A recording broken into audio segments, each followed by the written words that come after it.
When it comes to performance supplements specifically, yeah, I'll take the creatine. I'll take, like a post-workout protein formula that has betaine, that has vitamin, that'll have a protein isolate with digestive enzymes. So I take digestive enzymes with all my meals as well, just to ensure that I'm assimilating, because it isn't all about what you eat, it's what you absorb. And, as we get a little bit older, maybe our HCl within our stomach decreases a little bit. So we're not able to assimilate a lot of those foods. So, I'll make sure that, those digestive enzymes help break it down. And then, yeah, other supplements that I'll be taking is like citrulline to help with blood vasodilation. I'll take essential amino acids specifically when I am fasting. So I call it a controlled fast. It's not like a Dr. Jason Fung or Dr. Sachin Panda where, even a cup of tea is going to take you out of your fasting protocol. Hey, everyone. I'm really excited to be here with Kris Gethin. He's 48 years old with a glycan age of 26. So glycan age is his biological age. That means he's much younger than his biological age. He's originally from Wales. He's a former editor-in-chief of bbcom, former editor-at-large at Flex. Came second in Natural World Bodybuilding Championships 2006. And he also is co-owner of Kaged Supplements, which is a big supplement company, co-owner of Kris Gethin Gyms, owner of Kris Gethin Coaching, and hybrid athlete. Did I butcher your name, Kris? Your last name? Kris Gethin. No. I think you got it, buddy. Okay, cool. All right. So thank you for coming on the podcast. No, I appreciate you having me on here, buddy. I really respect your work. So honored to be on the show.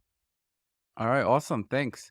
So one of the first questions I think we can get started with is telling me about your daily routine, just from the morning till the night. Like, what do you do, just in general? And we could dive into certain topics from there. Sure. Well, it usually starts from the evening before. I'm usually in bed by about 7:30. I'm one of those chronotypes that has to be in bed early. I just function so much better. That's my unwinding process. During that time, I like to read for a little bit. I'm not one of those people that can just do the meditation in a silent room and just switch off. So I'll use a device like a brain tap or a Muse or something like that in order for me to get up bright and early in the morning without use of an alarm or anything like that. So I'm usually up between 4 and 5 a.m. And that is my time to get my time in, my routine in, which usually starts off with a decaffeinated coffee because I don't want any, a further cortisol spike in the morning. And then I usually start with some type of movement, some sort of exercise, cardiovascular movement. And then I'm usually 30 minutes in my infrared sauna, about 3 to 5 minutes in my ice bath, and I do my red light therapy following then. And then my day of work starts, which is usually from home. So working, I usually start probably about 7:30, 8 o'clock is when I actually start my work day after I've got everything else out of the way, had my breakfast and all the other hacks that I mentioned earlier. It's very important that I have my time in the morning. I just feel so much better, much more organized, more efficient, happier, attacking the day once I have that. So I start my day at home, usually at this treadmill desk that I'm on right now, about 8 o'clock. Okay. And did you mention working out in that morning routine? Yeah. So it's a low level activity in the morning. So it'll be some sort of cardiovascular movement, just to get the blood flow to the brain, to the body, to the heart, more efficiently utilize the nutrients that I eat throughout the day. I don't do any resistance training until I've had a couple of, 1 or 2 meals in me, which is usually around about 1, 2 o'clock in the afternoon. That's how it works. On my non-training days, I'm fasting usually for about 16, 18. But on my training days, specifically where I am in the phase of my training at the moment, which is muscle building, I'm eating, the typical bodybuilder 6 meals a day. I haven't gone through a real true muscle building phase probably for about 6, 7 years, because I've been doing a lot of hybrid athleticism, competing in Ironman triathlon, ultramarathon, Spartan, things like that. But I'm actually going through a muscle building phase at the moment for a video series that I'll be shooting this year. I'll be, the first time guest posing on a stage since 2009. So I've got that happening this year. So I have to go back to a typical bodybuilding routine of eating a good 6 meals a day. Okay. Wow. And so tell me about some of your supplement routines? Is that something like, do you take a lot of supplements? You're a co-owner of this Kaged supplement company. So is that something that you're pretty into? Yes, yeah, for sure. It's very important. I'm sure you've heard people refer to the gut as like the second brain. I refer to it as my first brain because I suffered from mold toxicity back in 2014 and realized the importance of gut health.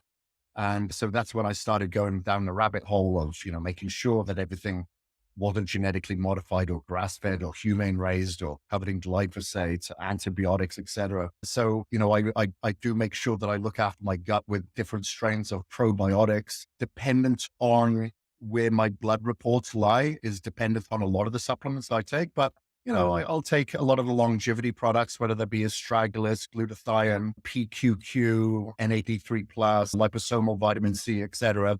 When it comes to performance supplements specifically, yeah, I'll take the creatine.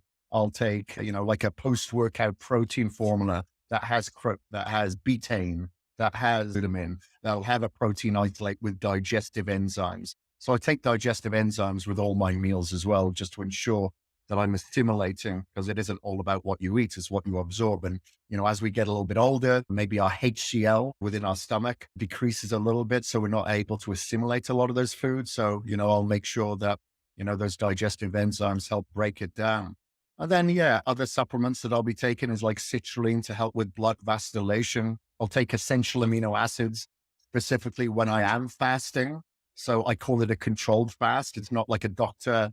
Jason Fung or Dr. Sachin Panda, where, even a cup of tea is going to take you out of your fasting protocol. So I'll have my essential amino acids through that time. So yeah, I take quite a lot of supplements. And if I'm traveling, then I'm probably relying on meal replacements and protein supplements more than whole foods. But whenever I possibly can, I'm relying on whole foods. Okay. And what is your diet like?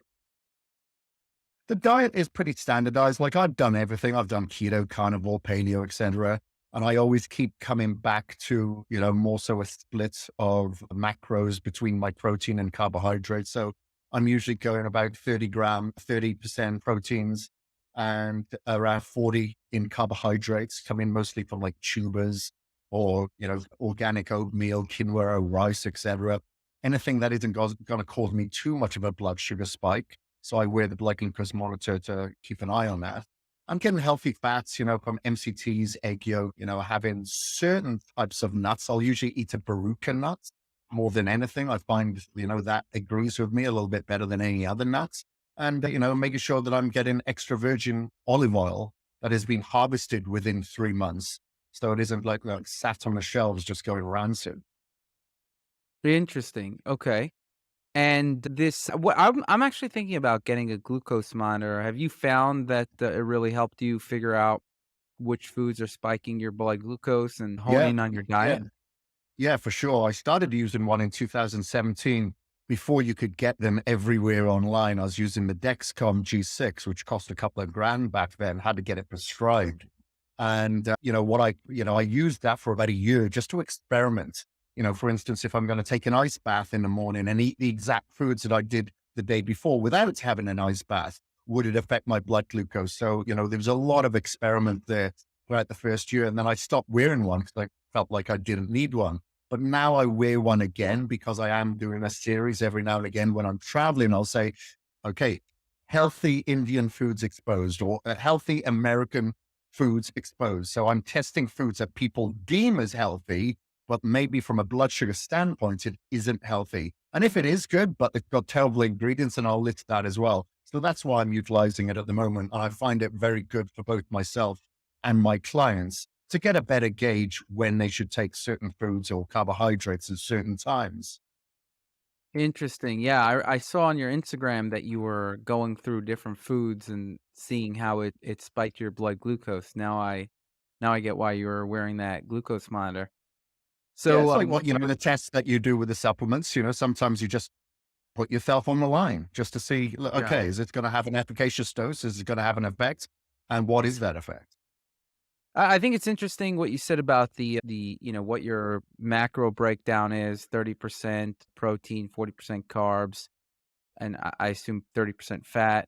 Hmm. There's a genetic predisposition for all those things and how your blood glucose levels go up. So kind of I follow what feels good for me, and also there's a genetic predisposition that I look at, and so that's kind of how I do it. But I think the glucose monitor would really help round out in terms of specific foods that might spike my blood glucose. Like how much are these fruits spiking it?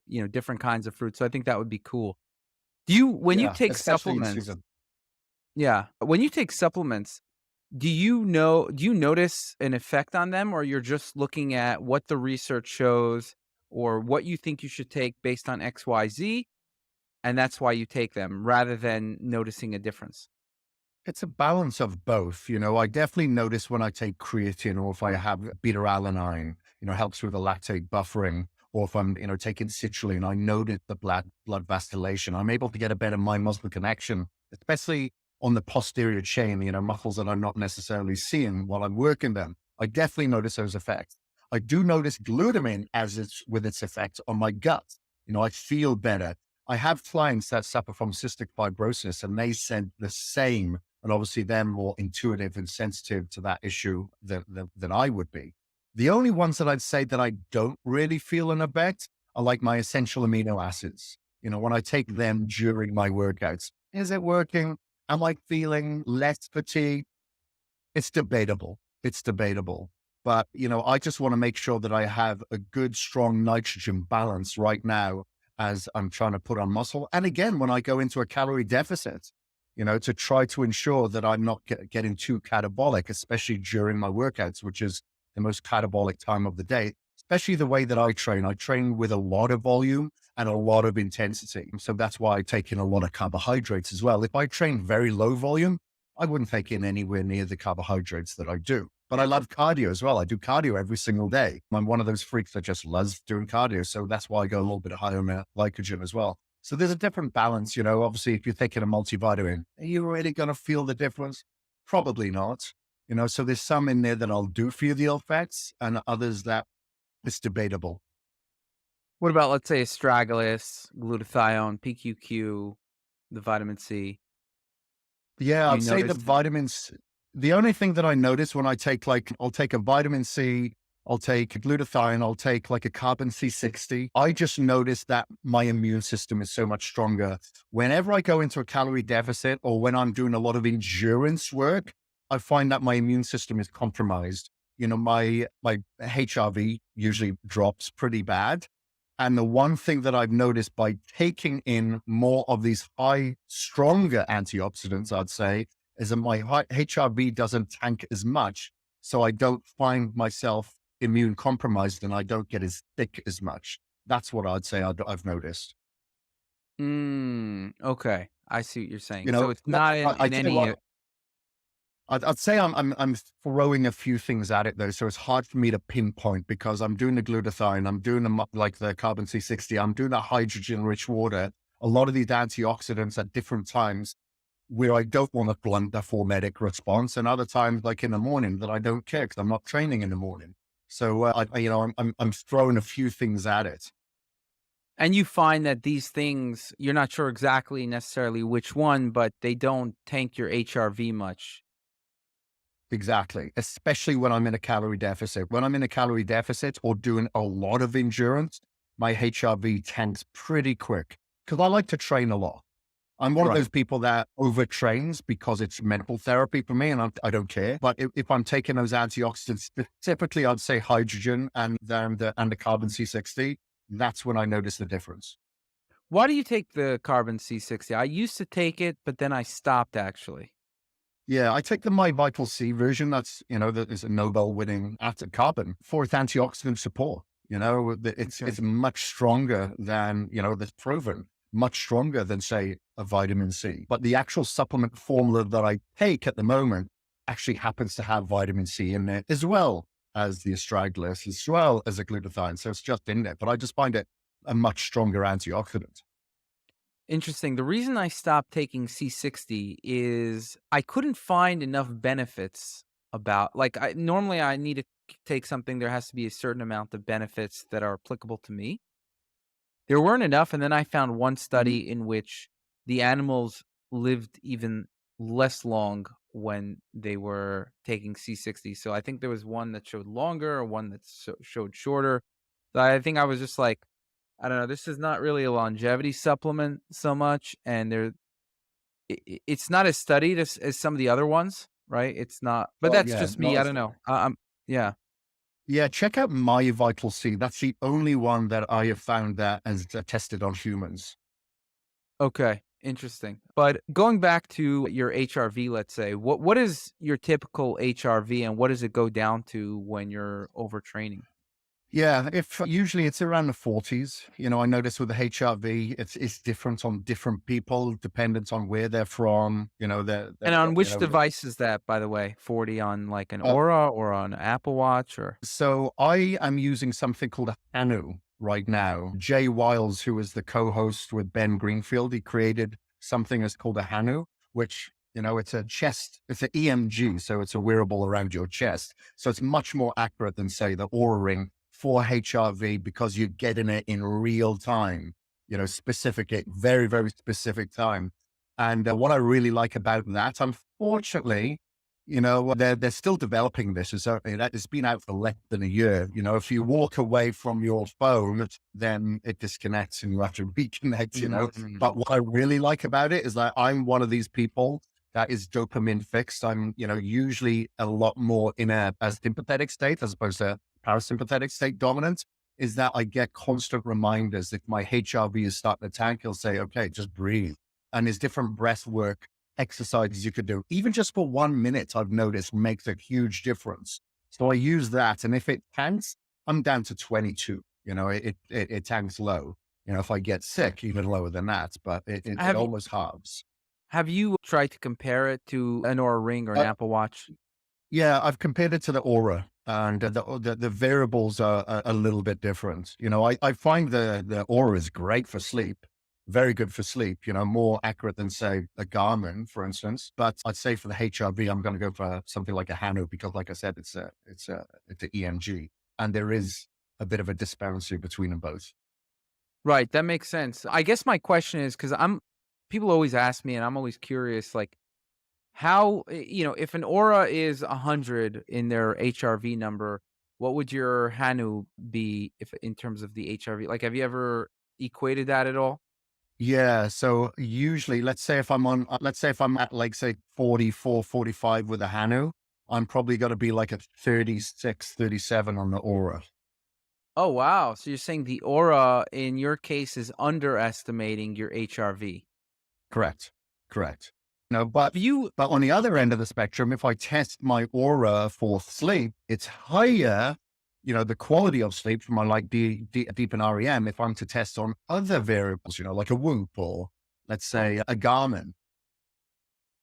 Is that something that you're trying to hack your HRV? And have you tested it before you started to get into bodybuilding? Because one of the things I noticed with people who are into bodybuilding is, and like you mentioned it yourself, right? It's like you're aware that you're overtraining, but it's mental therapy, right? And I've seen this in other people. One of the more famous examples that come to mind is Liver King. Like, he's like, my heart rate is is like my heart was beating out of my chest because I was working out so much, and I just can't stop. Like it's his mental therapy, and he's Yeah. getting all different kinds of health problems for it, and he's aware of that, but he just continues with it because it's such good mental therapy for him. So I just find that interesting, and I try to think about what neurotransmitters or what kind of brain chemistry is the working out making better? Is it the opioid system? Is it serotonin? What is it? But that's kind of, we can segue into that in a bit. But have you measured your HRV pre bodybuilding, or like being, not working out for an extended, or working out lightly for an extended? Yeah, so not before bodybuilding. So I got into bodybuilding in the 90s, and I don't think anything was measuring HRV that was wearable back then. But I have Okay. taken time off, and if anything, it got worse. And I think it's because I was so Whoa. stressed because I had stem cells. I've had stem cells a couple of times now, but I had stem cells a little over a year ago and I had to take 3 months off. Like when I get injured, I've injured pretty much anything you can think of, not in the gym, outside of the gym. I like to participate in extreme sports. And, I'm usually, if I've had surgery, I'm in the gym the next day training another body part. It just makes me heal better and feel better. Wow. But during the time after stem cells, I'm pretty religious at not training because I don't want to create trauma in another muscle group where those stem cells, where I've had injected localized to an injury, I don't want them to go to another localized area because what's the point? So I'm quite militant on taking those 3 months off. Those 3 months off are really, really bad for me mentally. I fall into an abyss, depression. I feel like I have no purpose. I like to have some form of activity behind me, which makes me feel better as therapy.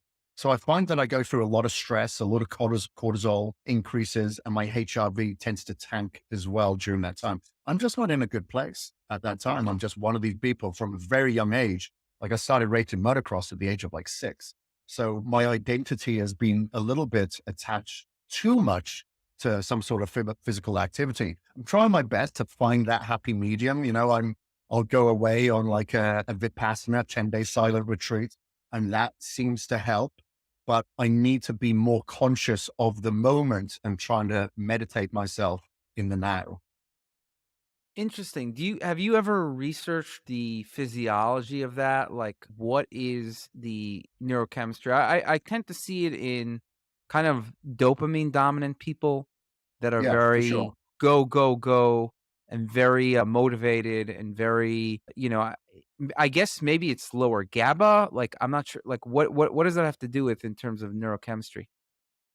Yeah, it's definitely forward thinking. I'm definitely one of those dopamine fix people. I do get mixed up between adrenaline and dopamine, thinking I need adrenaline, but it's more so dopamine. And I'm just not releasing enough serotonin and enough oxytocin to be in the moment where I can go, you know what? It's okay to actually do nothing. You don't have to pick up a book. You don't even have to do anything. You just need to be in the now and be grateful for it. I'm one of those people that has never really been the happiest of people. I have to work at it every day to just be flatline, you know? And I feel that, Have you ever tried increasing your serotonin to see if that balances out? Because just to be a background, I used to have a lot of different kinds of mood issues. So mood is a big, a topic of interest for me, and understanding their neurochemistry, because it is something that's very individual. And I tend to see that people have different genes there, and based on their genetic predispositions, their issues can be different. For me, example, I have problem more with my tryptophan hydroxylase genes, and that causes, less conversion from tryptophan to 5-HTP.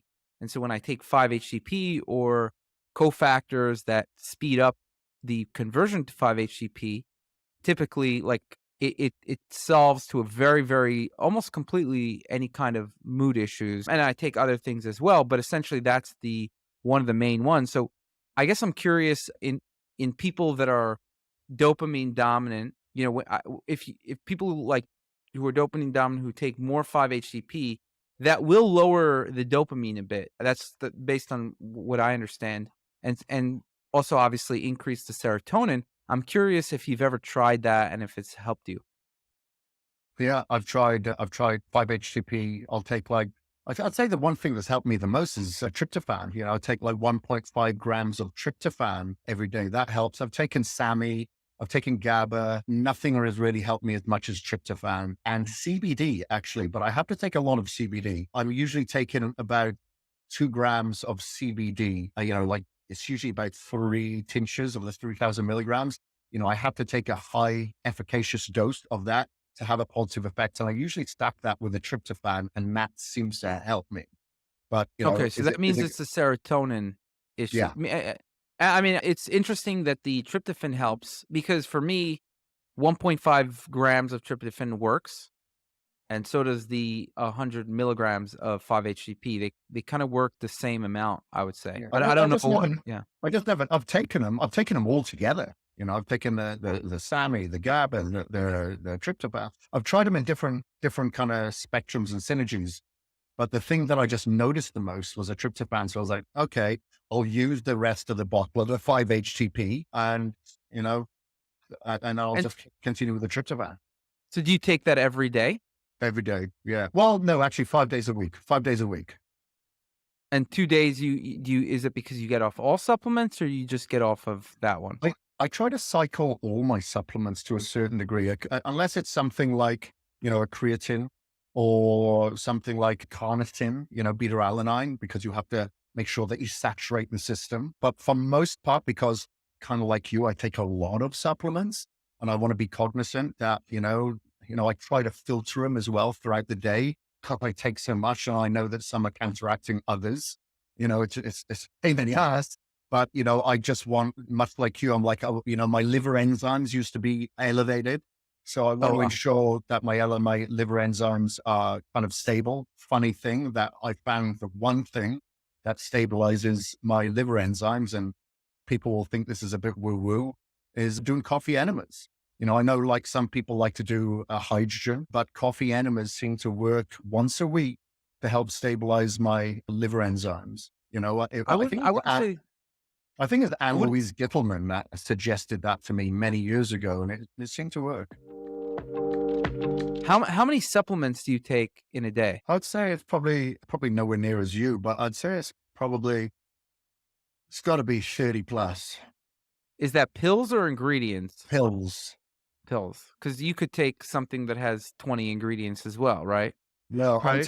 I'm taking 30 separate supplements, Okay. like there's a couple, like I was talking about that one, it's called Biostat Labs. I'm not sponsored by them, but they have, like I said, the various antioxidants, whether it be the NAD3 plus, and, the glutathione, the astragalus, PQQ, etc. So there's several ingredients in that one, but I'm still counting that as one supplement.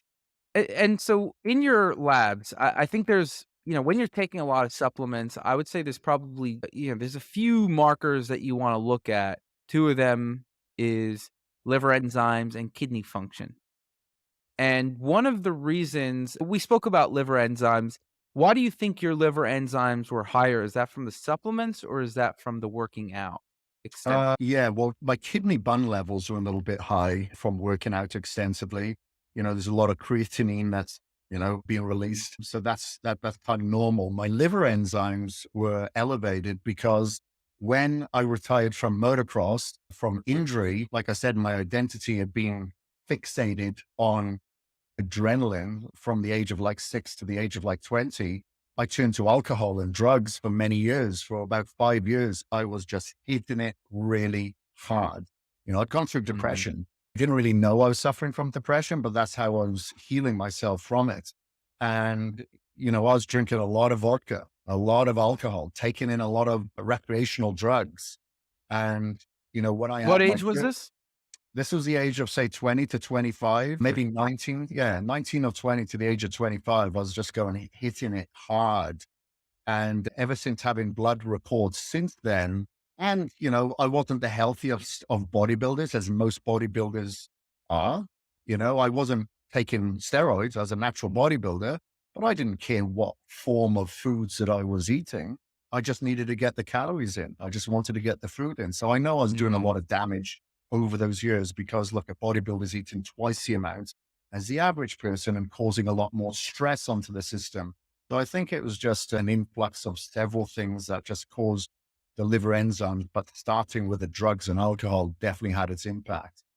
And those effects were lasting, meaning, like, even though you stop I don't know if you stopped drinking completely, but you're not an alcoholic anymore, I assume. So even though you stopped, you're saying even now your liver enzymes are still higher because of that. Yeah, well, they're much, much better than what they were. One thing I noticed when I started working out was that my urea went up, and that's obviously because you're breaking down muscle, That's and normal. yeah, that's normal. And I guess it was already on a bit of the it was on the upper it wasn't, like, abnormal, but it was, like, on the upper threshold because I was also eating a lot of and I still am eating a lot of protein. I mostly eat meat and things like that. And so when you're eating a lot of protein, breakfast, lunch, and dinner, right? I mean, your urea is gonna be on the higher end, and also then I start working out. So one of the things I mean, I kind of think that I on the one hand, the eating a lot of meat and is very good for me. On the other hand, I don't, and also obviously working out, but on the other hand, I want to, you know, I, even though urea is not so much like causative for any kind of kidney problems, I still feel like it is a sort of toxin that I want to reduce. And so, does that is that something that you've been trying to get down, or you're not worried about that? I'm not worried about that because I only eat the amount of protein that I feel that I'm going to need. If I'm training legs, then I'm going higher around that day. If I'm training arms or shoulders or smaller body parts, I don't need as much. If it's a non-training day, like I said, it's even lower and I'm fasting during that time. But I find I'm able to control it all dependent on the intensity of my workouts. If my pool requirement of amino acids is much higher, because of the trauma that I've created within the gym, then I'm going to increase it. Okay, I see. And what is your number, if you don't mind sharing that, like Yeah. your urea, if you could Uh, remember I, I offhand? don't, I don't know what my urea number is You now. know, I okay. cannot remember. I've had Justin, I don't know if you know Justin McGuire. I've had Justin McGuire doing my papers for the past, say, year or so. Okay. Yeah, it's I mean, as coming on the podcast, you get a free self-decode account, so I'll just give you that, but it's cool to upload all your lab tests from as long back as you have it, and then you could see, like, the trend of where it goes up for all different kinds of lab markers, and it's pretty cool to see where you were, where you are now, what your trend is just over time. I think it's pretty cool. Okay, that's right. Yeah. Yeah. But in any case, okay, so going I wanna moving on to stem cells. You mentioned you take stem cells. Do you find that that helps you? I feel like that's like a popular thing now. I took him first in 2014 in Colombia. And, I did second guess it. I'd done a lot of research probably about 8 months prior to that. But for a few months later, I was like, I don't know if I really feel anything. But within 6 months of me having the treatment, night and day, it was unbelievable. As I said, I'm very intuitive to my body anyway, but I've had so many injuries. It's very easy for me to feel if I'm alleviated of a lot of the pain that I've encountered over the years. And it alleviated me a lot. I've been back and had stem cells since because I've gone and injured myself a couple more times. I tore 68% of my tricep off a couple of years ago when I was Oh, wow. snowboarding. I ragdolled it and I tore my labrum and infraspinatus. I've done that mountain biking. So I went back for more stem cells and it really, really helps. Like tearing a tricep, a lot of people don't come back from the severity of the tricep injury that I did. I'm back to pressing 120-pound dumbbells now. Can I go as close as I'd like to? No, because it's creating so much stress onto the tricep directly. So I have to adjust by going a lot wider. If I'm going to do flies, I'll use cables over dumbbells. I can work around it, but I'm happy that I can work out. Because a lot of people, like, 6 times Mr. Olympia, Dorian Yates, have put an end to his career. Not saying that I'm going to have a bodybuilding career, but I just want to train and, feel good and be healthy. And stem cells has allowed me to do that, especially going overseas. I've researched it over here and you just cannot get the efficacy because they can't harvest it over a couple of weeks like they can in places like Colombia. Oh, interesting. Okay. So I guess if I ever get injured bad, definitely gonna look into that. Yeah, and it's What good for health longevity anyway, because also obviously we lose the ability to, create stem cells through any type of trauma anyway to help for healing. So I'll always be back just to help heal my future as opposed to just the now. Right, that makes sense. Are you like, how long do you plan on living? Is that one of your goals? 100 years. Yeah, I want to 100 get to years. So 100. you Yeah, wanna you in good health. In good right. health. I don't want knee replacements. I don't want hip replacements. I don't want to have a lordotic spine. Right. Okay, so longevity is something that's important for you. That's important. Important to know. Do you think that this kind of bodybuilding is gonna hurt that goal, or you think it could help, or it's not? It's kind of neutral. It's a bit of both because obviously, like I said, I put a lot of strain on my body. It's not as if I go to the gym and stop 2 reps short of failure. I go to failure and I'll go beyond that with forced reps sometimes. So I know that's putting a lot of stress on my body, but I do whatever I can to counterbalance that stress.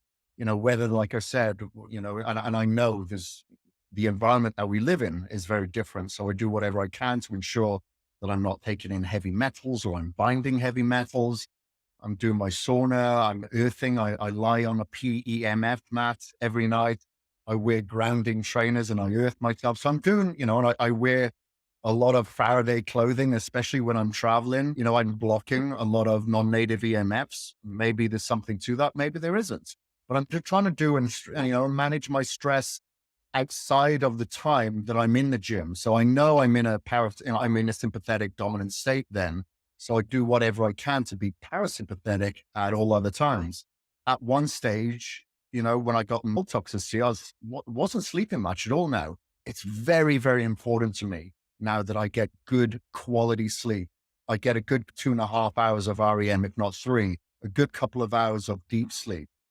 All these things I feel that can have a positive effect on my bodybuilding or endurance lifestyle than if I wasn't. So a lot of bodybuilders don't think like that. They don't do that. They're constantly in inflammation and they don't give a shit if they're eating grass-fed or humane raised or organic. They're taking in a lot of omega-6 oils, obviously, if they're taking factory farm fish or, chickens or eggs. I'm not. So I feel that I'm balancing the act to a certain degree. And I know in this environment in today's age is very different to what it was 30, 40 years ago. So I'm doing whatever I can to control that as well. And do you find that the grounding, the EMF stuff, the Faraday clothing, and just to be clear, that's stuff that I've done in the past. And to be honest, I didn't notice any significant difference. So I just Mhm. stopped it. Now I can't say that it's not real or it doesn't work, but it kind of just didn't feel like the lever was big enough for me. But I'm curious with other people if that's something that you notice an effect beyond like some kind of low level placebo effect. Maybe is I that something know. you notice? Yeah, I don't notice it when I'm here in Boise. I live on the outskirts in the country. So I don't find I have to do half the amount of biohacks that I do when I'm in, say, Mumbai, or if I'm in London, or if I was in Vegas 2 weeks ago, I was in LA over the weekend. In those places, I do notice the difference. I notice specifically with the earthing and the Faraday clothing when I travel. So I'll be flying to London, then straight to India. During that time, yeah, I'll have the boxer shorts, I'll have the hat on, I'll have the blanket, I'll be wearing my earthy grounding trainers. And I never, ever, ever, ever get jet lag when I follow all the patterns that I'm supposed to do. Drink the hydrogen rich water, go high with my antioxidants during, before, and after travel. High on, I don't take melatonin really, but on those travels, I do. And I never, ever get any form of jet lag. If I don't practice a lot of these things, like I said, blocking it in non-native EMFs, etc., I notice the difference, but only in those environments. Like I was in Vegas a couple of years ago when I went to like a festival that was down there in the Speedway. Like no one's phones were working. There was that many people there in a high contained space, and then after being there all day, we go back to Vegas, where it's probably just as bad. And when I left there, I didn't drink, I didn't do any drugs. I felt like I had a hangover for like 3 days following. I felt Wow. really bad. But my wife, she felt fine. I just think some people are a little bit more sensitive to these facts than others. There's one example that I found that was quite interesting. When I was in Mumbai for my last contract in October, I'm usually like this. If I'm staying on a higher level in a hotel, it's a lot more satellite signals, sometimes more dirty electricity, sometimes more EMF. I don't sleep as well. I wasn't sleeping well. I was walking the beach every day barefoot. And I told Tim, our friend Tim Gray, about this. And he said, "Are you earthing?" I said, "Every day, dude." He said, "Do it twice a day, morning and night before bed." So I was like, okay. So I went and did it. Did the earthing, walking the beach in the morning and walking in the evening before bed. Fell asleep so much better. So I'm like, okay, there has to be something to this. It can't be a placebo effect because I'm sleeping. So, I continued that path to hack my sleep. Right. I see what you're saying. Yeah. I mean, I guess the skeptic in me would be wondering whether it was just the walk on the beach or on, just walking in general could help you sleep before bed. Maybe, but I was doing my cardio in the gym in the Mm, evening. prior to that, but like I said, like I'll have friends who are with Could me, be. like my business partner, Jag, who, he's always traveling. He doesn't have a trouble sleeping whatsoever. Doesn't matter where we are. I just feel some people are a little bit more sensitive to the fact, and maybe I'm a sensitive little petal. No, that could be, it definitely could be. Definitely could be. There's no question about that. That I think people are sensitive to different things. Like, I was just speaking to somebody that was sensitive to heavy metals and mold, like Mhm. yourself that you mentioned. We looked at his reports, his genetic reports, and showed that he had high risk for three of the four heavy metals. And he's like, yeah, actually, I do have higher levels of arsenic, and I did have mold sensitivity, and he's got all these things, and my reports don't show any of that. And so Yeah. I actually don't think I'm sensitive to mold, even though I think anybody who breathes in mold is not going to be like, wow, I feel so great now, like but I'm definitely not sensitive in the sense that if I breathe in mold, it's gonna knock me down the next day, right? It's just gonna Mm, be like, okay, something smells weird here.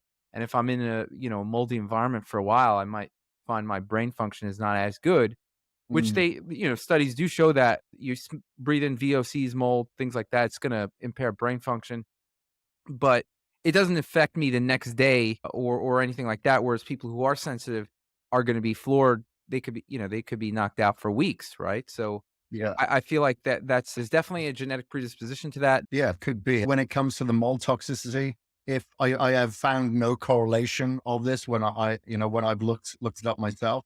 But when I was young, I suffered from croup really bad, got taken to the hospital, almost died as a kid.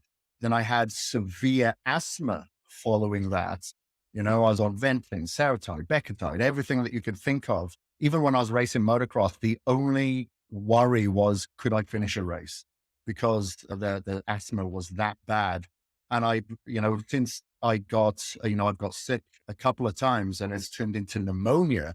And I'm just wondering, has that scarring or inflammation has created more sensitivity to these facts? I don't know, but it's a possibility.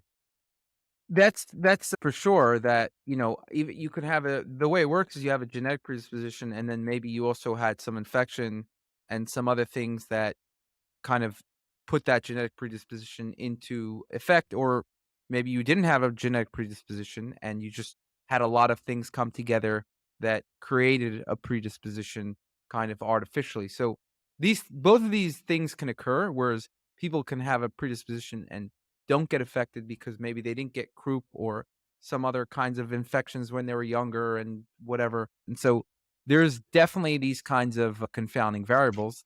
There's no question about that. What do you think improved your glycan age? Because you mentioned your chronological age is 48, and your glycan age, which is kind of like a marker. It's one of the markers of aging, where I believe there's many different markers of For sure. determining biological age. Some might be as simple as your blood pressure, right? Like, what's your blood pressure? If your blood pressure, because that goes up over time. Testosterone, any kind of thing that declines over time or gets worse over time is, in my opinion, a marker of aging. But going to this one, the glycan age, what do you think you do improves your glycan age so significantly? I'd say the biggest thing for me, if we're talking about the free stuff, I'd say it's probably sleep. Because when I first got tested, I was healing from the mold toxicity at the time.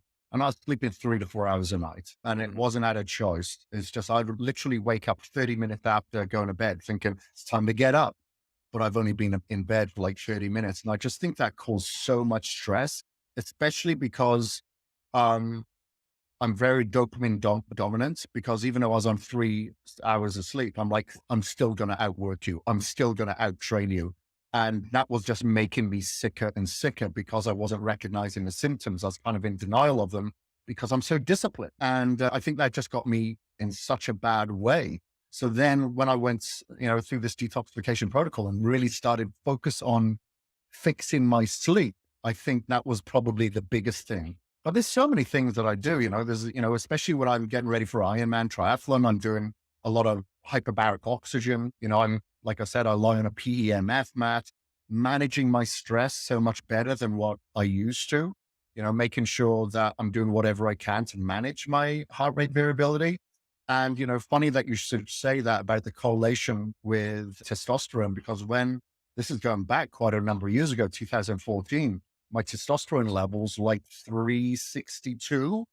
And now, soon as I've hacked my sleep, and I'm sure there's a few other things there, my testosterone now is up to 786. So I've Wow. over doubled that, and I haven't done anything. I've taken, adaptogens like ashwagandha, and the shilajit and things like that, but nothing that should make a profound effect. But I think now going from like 3 hours of sleep, of shitty sleep, to 7.5 to 8 hours of quality sleep, and looking at increasing my omega 3s and decreasing the omega 6s that were just in a lot of the foods that I was eating. I didn't know that the salmon that you get from the supermarket that was factory farmed was dyed because it had no astaxanthin and it was just high in omega 6s. I didn't know that. I'm a bodybuilder. I just need to get the fruit in me. So I think, that those things, the food and I'd say the sleep made a huge difference. First of all, I do a megadosing on a supplement around 5 different times to make sure the effect is something, right? Because there's always variables that you're not gonna control, and so I do multiple megadoses at different times in my life after multiple years often. And the other thing is I also do, try to see like what impact. Obviously, I'm testing them in combination with other things and seeing how I'm feeling in a not mega dose. So I am testing them also long term and then measuring all my lab markers to make sure that these lab markers are going in the right direction. You take astragalus. Astragalus is one of those supplements that it's a little tricky because it has a lot of immune stimulating compounds, and if you're someone with an autoimmune type profile, I don't think you have the same profile as me. I have a Th1 dominant, whereas because you have asthma, I would assume that you're more Th2 dominant. What that means is, but for Th1 dominant, astragalus can actually boost, like stimulate the immune system too much, and I have to be very careful with that. So I noticed that my immune system gets stimulated too much when I megadose with astragalus, and even with a smaller dose, I still like notice it much more subtly, but I still notice it. But I recently tried astragaloside 4, and in the research it shows that astragaloside 4 is actually does not stimulate the immune system, whereas the other ones do. And the astragaloside 4, I found that I took a high dosage of it, a megadose, and I did not get any of those negative effects that I got from taking a high dosage of astragalus. And so, if I were to just read the research on astragalus, you might kind of miss the fact that it's an immune stimulant and maybe it's not good for me. And if I were just to take a smaller dosage, it would be much harder to notice in the long term. But now that I notice that, so I still keep the other astragalus on hand, whether if I'm in a very immune deficient state, maybe I slept 3 hours or whatever it is. But the other one, now I know the other one, the astragaloside 4, actually works quite well for me. There's no immune stimulation, but I still have those benefits of astragalus, including kidney health, cardiovascular health, telomere lengthening, longevity, all these kinds of benefits I wanted from astragalus without the immune stimulation. Right. Okay. So after you take one of these, you do one of these mega doses, you have to do a blood test, like pretty much after you've done every one of these tests, or do you see how you feel and possibly do a blood test after each one to see the effects?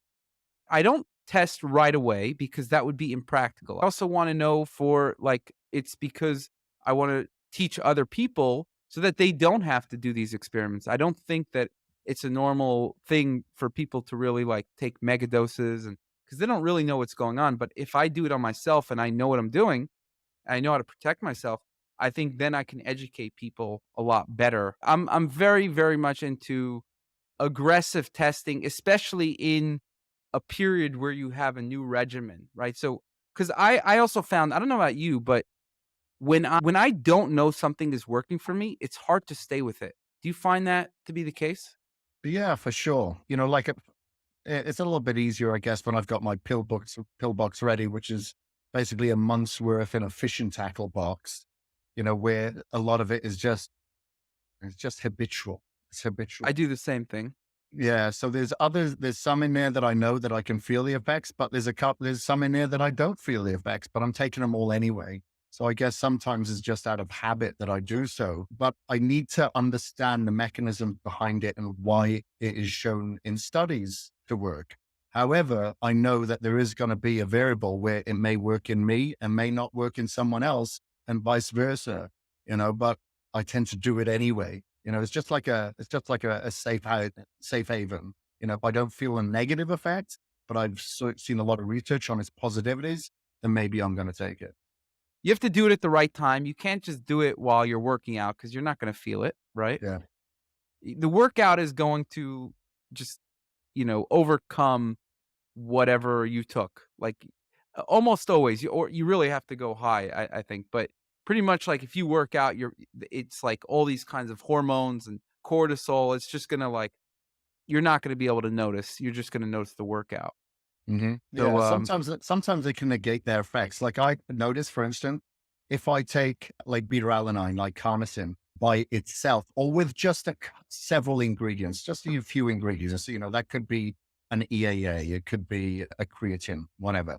But if I take it as part of a pre-workout that has a lot of ingredients in there, even though it's got the same dosage, I don't feel the effects of that beta alanine. So I think, some of them like are just counterintuitive that you find in a lot of pre-workouts, for instance, as opposed to just taking them either by themselves or just with a couple of others. interesting, interesting. By the way, do you take a B complex? Just out of curiosity. A B complex, I take no, I don't take a B complex. I found that taking a B12 or B complex, because my B levels are fine, affected my sleep, had a negative impact on Interesting. my sleep. Have you tried it in the morning? Yeah, I have tried it in the morning. Yeah. And they've affected interesting. So the thing like, this is where the megadosing experiments come in because it could be one thing that you've tried in that, like, one of the B complex just made your sleep Oh, worse, yeah, right? possibly, possibly.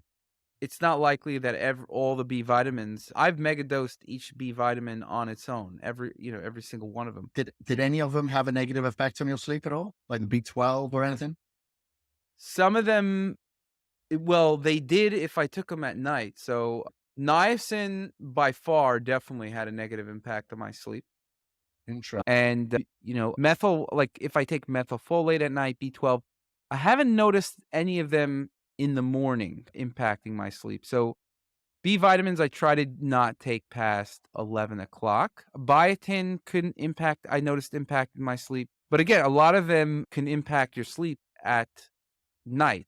Now, if I think my personal opinion is if you took a B complex and it impacted your sleep, it probably actually means that you need one of those B vitamins and you might be taking too much of them and too much of one of them at least.